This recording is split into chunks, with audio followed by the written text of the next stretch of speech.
Hey, Brooke, I'm going to show a video and we'll get right into the song after that. Okay.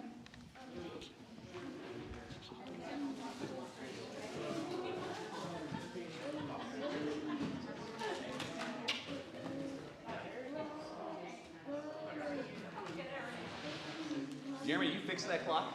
Yeah. Oh, thank you. And everybody else thanks you. Yeah. Are you kidding? No, I'm not kidding, because if I don't know what kind of a time frame I'm in, then I step into this time warp where time doesn't exist. Oh, okay. You're welcome,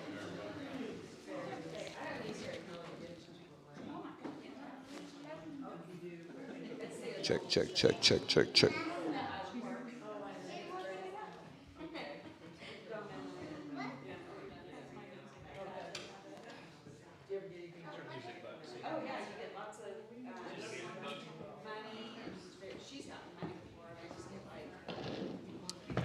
I think we'll just do.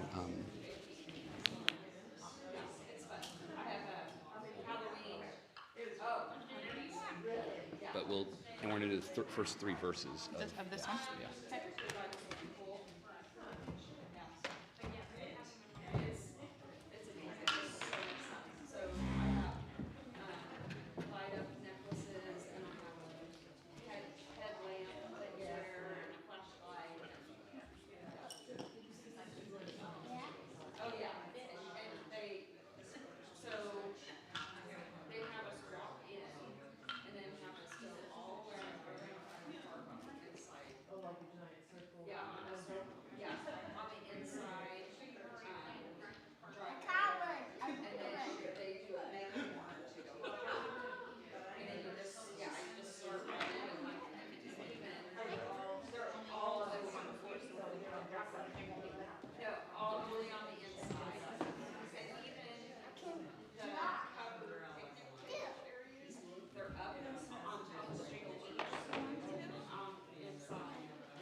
Okay.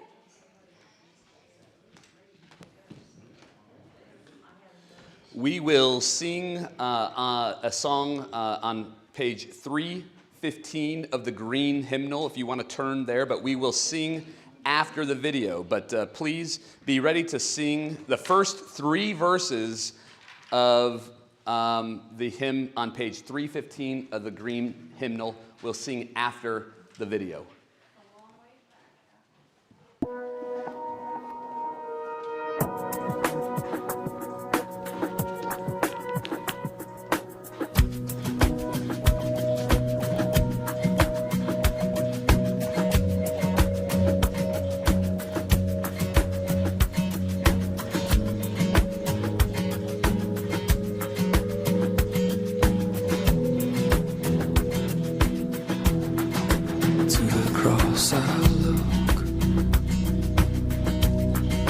To the cross I cling, of its offering I do drink, of its work I do sing. On it my Savior, both bruised and crushed, showing that God is love. God is just.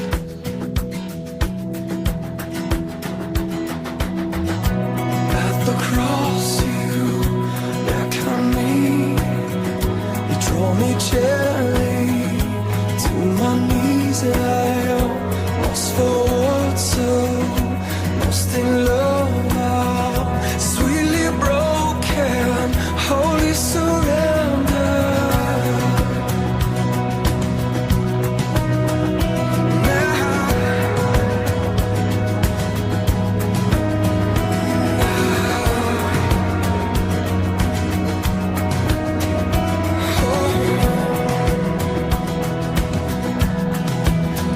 Priceless gift, undeserved life have I been given through Christ crucified. You called me out of death,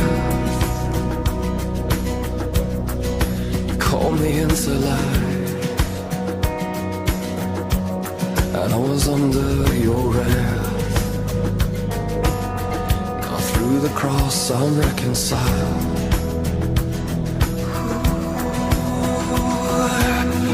And at the cross you beckon me, draw me gently to my knees, and I am lost for words, so lost in love. I'm sweetly broken, holy surrender. At the cross you beckon me, draw me gently to my knees, and I am lost for words, so lost in love. I'm sweetly broken, holy surrender. And all the cost I must confess.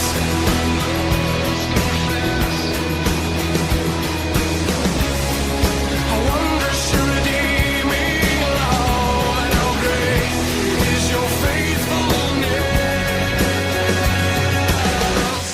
At the cross you beckon me, you draw me gently to my knees, and I am lost for words, so lost in love. I'm sweetly broken, holy surrender. At the cross you beckon me, draw me gently to my knees, and I am lost for words, so lost in love. I'm sweetly broken, holy surrender.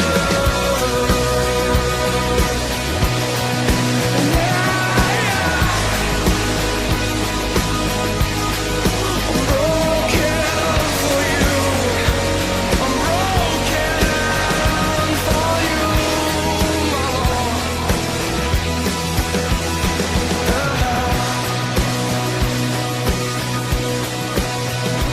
Jesus,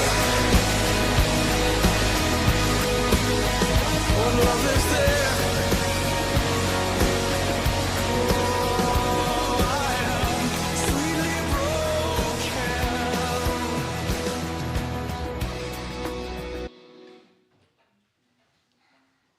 Please remain seated and join me in song on 313.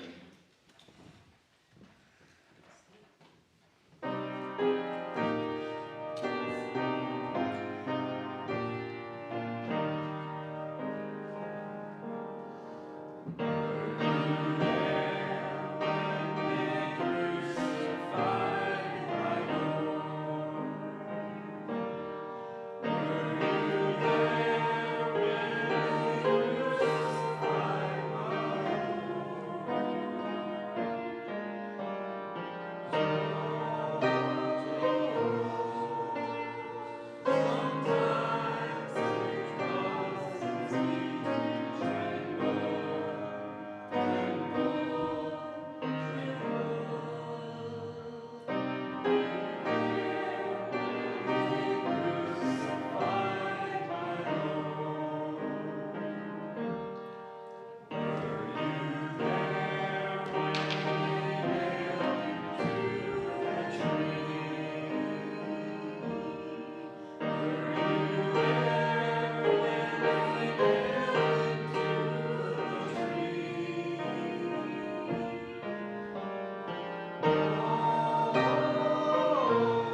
intentionally abrupt because that's how Good Friday comes upon us. As you recall, we were just celebrating on Sunday, Palm Sunday.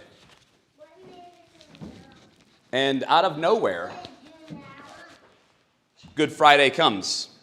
I want to share an illustration with you. And I've shared this illustration before, but it's one worth sharing again. And it's a lesson that I learned in my days in the Army.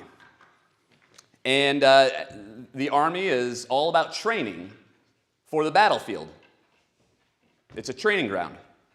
They give you equipment, they give you tools, they give you everything you need to be successful in the day that you find yourself in combat. And one of the most powerful lessons that I learned was in the gas chamber, which I've shared with you before, and you can YouTube that. And I just want to briefly describe it again. So what they do is we line up, one soldier at a time, single file, shoulder to shoulder, and they say gas, gas, gas, and we have 12 seconds to put on our gas mask, make sure it's nice and sealed. And then a sergeant will come by and inspect that gas mask, make sure there's no holes here. That's the primary place where there's going to be a gap. Make sure it's got a snug fit around the head.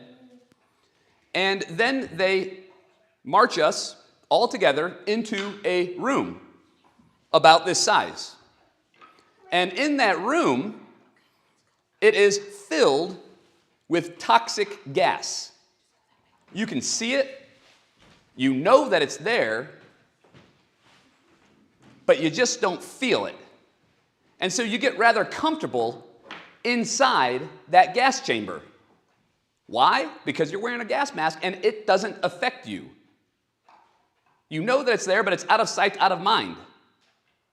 And then, out of nowhere, a sergeant will come by and be in your face and tell you to remove your gas mask.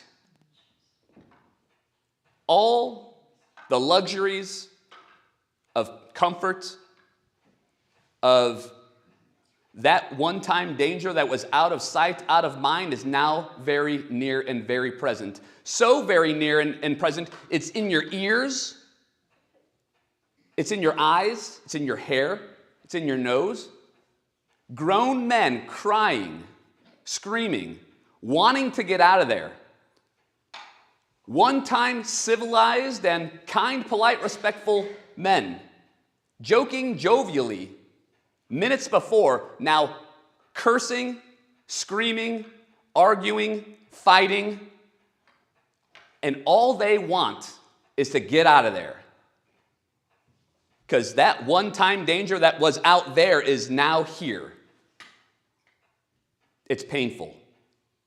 You can't wait to get out of there. And here's the thing is, you might think, well, there are some smart soldiers out there, and they think, well, I'll just close my eyes. Wrong. That's a bad day for you if a drill sergeant finds you closing your eyes so that you don't scratch your eyes out of your head. And they will make you keep your eyes wide open now. Oh, there's always that smart person also that, oh, that's okay, I'll just hold my breath. Take a big breath. Yep, you're in trouble because now you're doing push-ups or doing wall sits or running in place, saying, yes, drill sergeant. There is no escaping the toxic gas in the gas chamber. So what's the point of that training? I've told you this before. The whole point of that training right there is that so I, as a soldier, know two things. One, my equipment works. Two, take care of each other. It was our response. We wouldn't have drill sergeants all the time coming in and inspecting our gas masks. That was our job. In combat, it would be our job to look after our battle buddy, make sure that his gas mask is on properly. And second, the fact that we remember that when it comes time to that situation when we need that gas mask, because the danger is very clear and present and everywhere and painful, we know the equipment works. That's the lesson of the gas chamber. You've probably seen John Quinones's television show on ABC, What Would You Do? And what he does is he puts people in difficult social situations, and they have this camera hidden, and they just wonder, how are people going to respond to these difficult social situations? So my question for you is right here. How are you going to respond when life becomes mangled beyond all recognition? Up is down, right is left, good is bad, bad is good, hot is cold. Everything is upside down, convoluted, confusing, uncertain, and painful. If you want to describe it like this, how will you respond when you are backed into a corner? I think about it probably too often. In my line of work, I see people backed into corners all the time when they're losing and losing and losing, and there ain't no stopping that train. It just goes down and down and down, and no matter what they do, they can kick, scream, or here's my favorite, you can complain, but it ain't going to do you any good. Now let's add a little bit of social anxiety. Let's add a little bit of environmental chaos. Let's add a little bit of physical pain. How are you going to respond when your back is against the wall? I wish I was making this situation up, but that is the situation of Good Friday as told by all the gospel writers, Matthew, Mark, Luke, and John, and every one of them has just a little unique way of telling the same story. Our reading today is John chapter 18 John chapter 18 and 19. John takes 2 chapters to describe 4 scenarios, 4 areas. And what John almost always does is he does things in pairs. And when we do things in pairs, then there is a witness. And so we're going to begin in the garden. The Garden of Gethsemane. You probably remember this story where Jesus is so riddled with fear. And he really is. Remember, he's so scared he's sweating blood. And he's asking his battle buddies to do one thing. Stay over there and pray. And then, here comes one of the 12. One of the people that said, I'll follow you, Jesus. And this person followed for 3 years of Jesus' 3-year ministry. In other words, 100% of Jesus' ministry, this guy was there. That, for us, would be like a lifelong membership at a church. We know who this is. The story goes on in John chapter 18 that while Jesus was praying in the garden, Judas brought weapons, clubs, and lanterns. Now, I'm not going to break down, well, what do those 3 things mean? He meant business. Now, the question is, why would Judas, a perfectly kind, polite, respectful person who followed Jesus, was called by Jesus, why in the world would he betray Jesus like that? Now, you just go ahead and think about that. Now, there is a theological answer, and you can say what you will about if Judas was kind, polite, or respectful. He did have his hand in the cookie jar. We know that. Why would he do that? Very simply, Jesus was too busy building his heavenly kingdom and not the kingdom that Judas wanted him to be building. What kingdom did Judas want Jesus to build? He wanted Jesus to restore the nation of Israel as a military, political, economic power. That's what Judas wanted, along with a lot of people. And he thought Jesus was the one. After all, he said he'd be king. So when Judas caught on eventually that, oh, Jesus isn't talking about building up the kingdom of a nation, he's talking about something else. Judas had a decision to make. Will I allow this person to destroy my kingdom?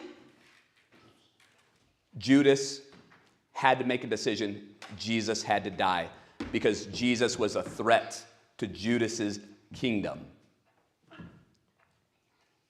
And he made a decision. You might say he made a decision that he thought he was choosing the winning side. When Judas's back was in the corner and life was mangled beyond all recognition, Judas said, I'm going to stand over here on the side that looks like they're winning. They've got the torches, the clubs, and the lanterns. They've got the firepower. They've got the might. What do you got, Jesus? Oh, your kingdom is not from here. I want nothing to do with that, Judas says. Judas, when his back was in a corner, he responded out of anger because Jesus wasn't playing ball. Jesus wasn't playing his game. Now, this is the last thing I'll say about Judas, and we'll move on to Peter's response in the garden. Same thing, same time, same situation. How is Peter going to respond? You think about that. Think about Peter's character, what we know about Peter. Maybe you already know how he responds, but let's finish with Judas real quick. This is what I want to say about Judas, and it's right there in the Gospel of John. Jesus himself says, of all that the Lord gave me, let's say 12, 170. I mean, there was a lot of disciples that were given to Jesus at this time, not just the 12. I didn't lose one. That's what the scriptures say. If you want to talk more theologically about that later, I'm happy to, but he did not lose one. Even though Judas betrayed him. Now let's look at Peter. If there was one word to summarize Judas's response, he was angry. That's an emotion. We often respond out of our emotions. What would the emotion of Peter be? Peter was scared. Peter was scared, just like Judas was, that his kingdom might fall. His small fishing business. Maybe his best friend was about to die and was in danger. Peter was scared. So what does Peter do? He reaches for something that makes him feel safe, and it wasn't Jesus. Jesus clearly was not making Peter feel safe. So he went to the thing that makes him feel safe. He pulls out his sword, and he starts hacking away.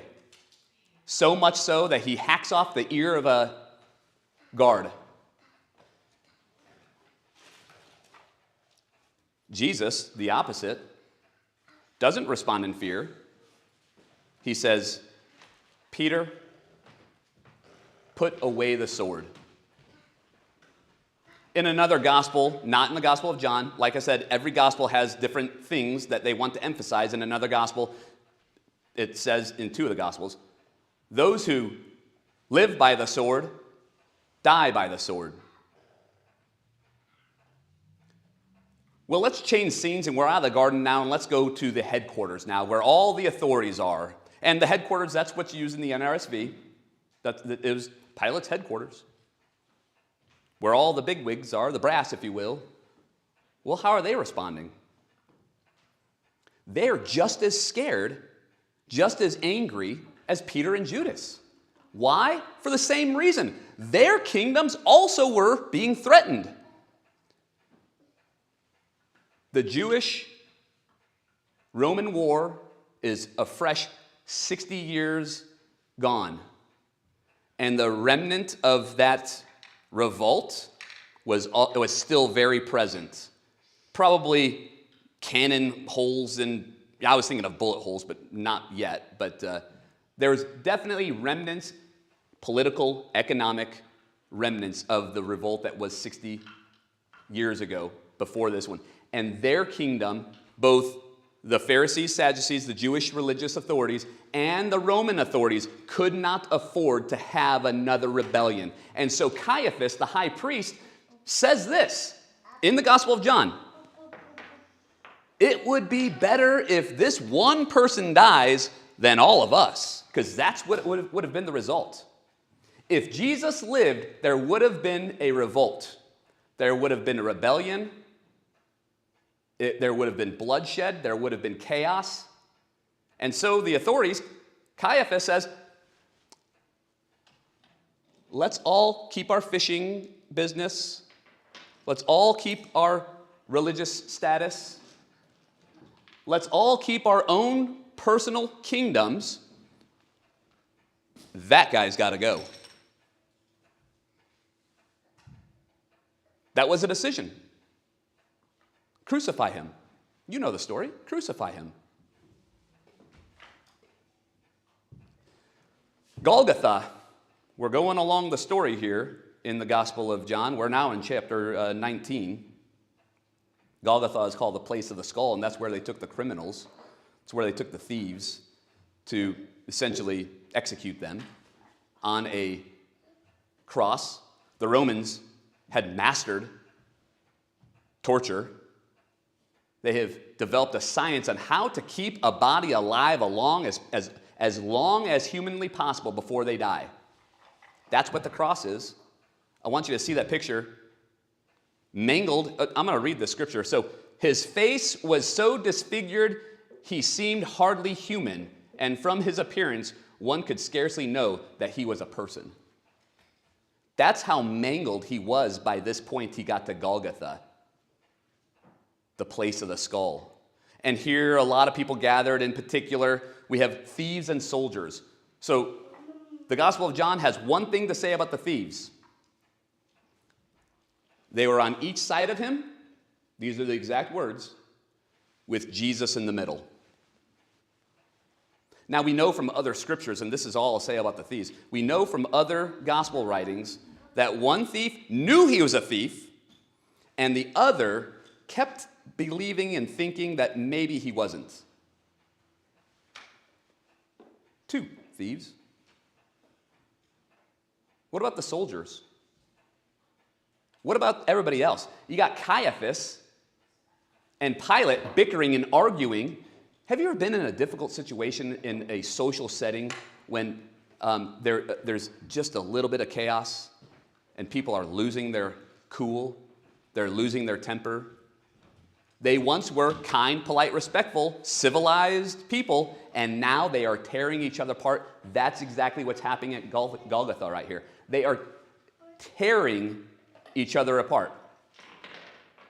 So Pilate writes up there above Jesus' cross. This is, again, in the Gospel of John, chapter 19. Here's Jesus, King of the Jews. Caiaphas starts arguing with him. He says, no, he said that he was a king of the Jews. Bickering. What about the soldiers? What are they doing? They're tearing his garments. Why? The spoils of war. While people are literally dying, they're more concerned about their piece of the pie, their spoil of the war, their payout. And you got people dying. One of them, innocent. I was talking to a second grade teacher today, and she says this. She says, you know, when I teach this story in Sunday school, I tell the kids, it's like you paying the price for something you didn't do. Boy, that'll get a second grader going. What? I got to pay for him? I didn't do it?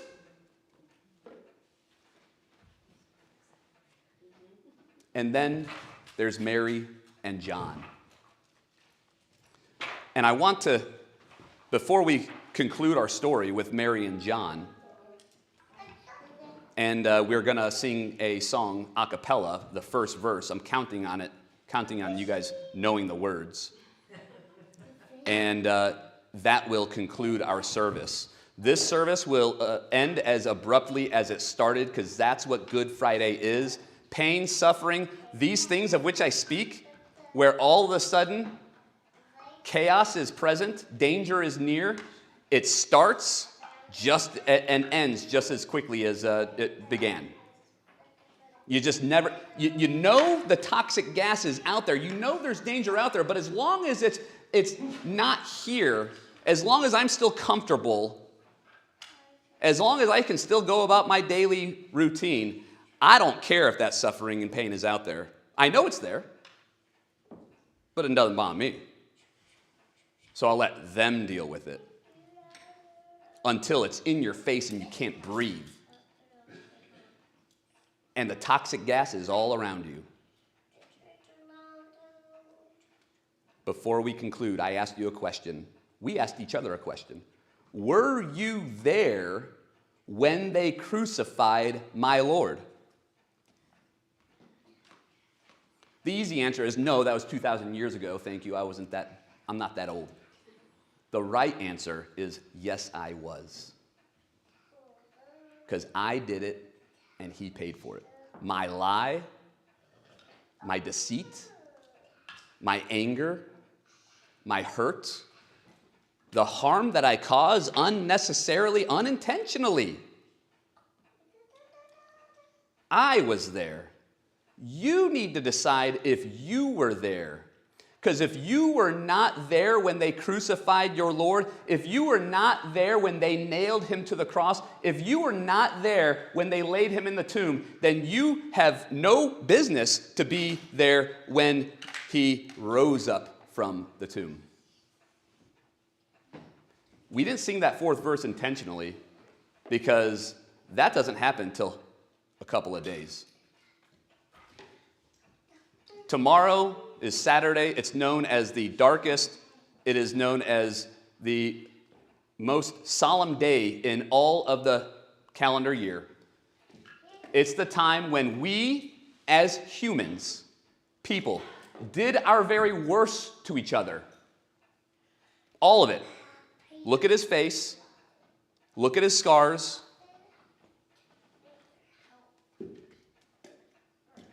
When we did our worst, and God gives his best. Mary and John, here's how they responded when they were backed into a corner.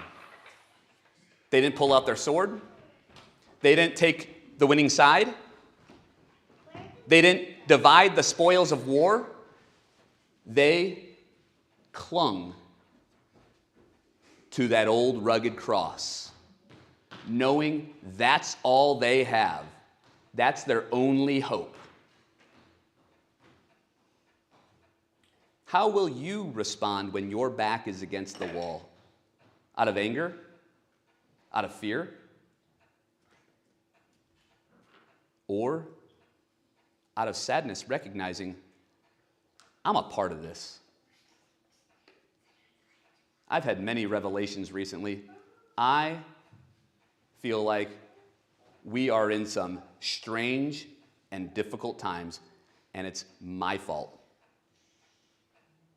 I have lived in luxury and comfort for the last 45 years of my life, not paying too much attention to my neighbor. I've known of wars. I've known of waste. And as long as I've got my comfort, I turned my back, closed my eyes, held my breath long enough. That doesn't work anymore, not for me. So I cling to the old rugged cross. Mary and John witnessed there, knowing that's all they have. And now I conclude, what is the equipment that God has given us to withstand the toxic gases that are all around, that are coming near, very, very near. What are we equipped with? Swords? Spoils? Fists?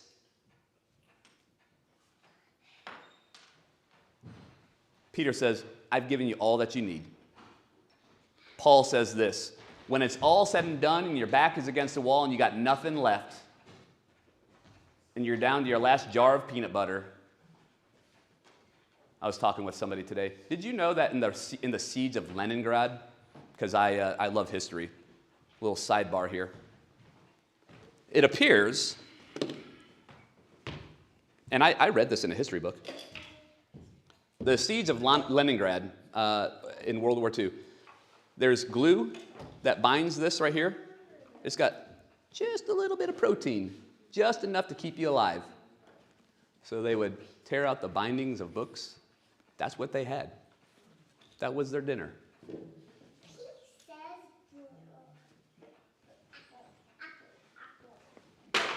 God says this, I've equipped you with three things remain. Faith, hope, and love. That's all you need. That's all you got.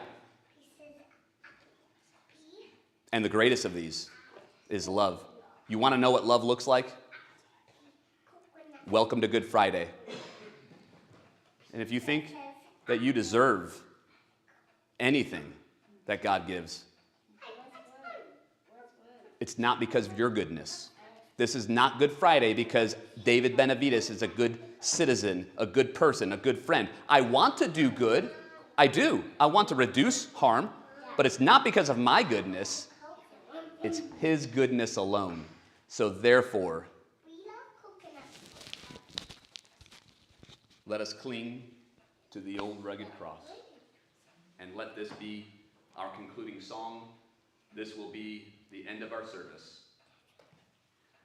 On a hill far away stood an old rugged cross, the emblem of suffering and shame. And I love that old cross where the dearest and best for a world of lost sinners was slain. So I'll cherish the old rugged cross till my trophies at last I lay down. I will cling to the old rugged cross and exchange it someday for a crown.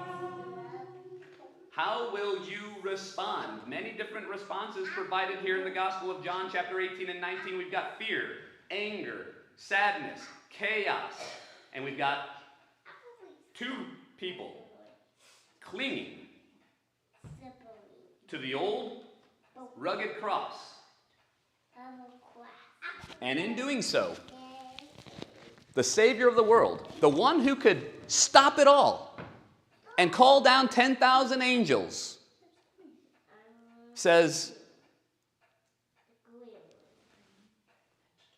to the women, here are your brothers. To the men, here are your sisters. And we've got Christ who brings us together at the old rugged cross. Amen. That concludes our service.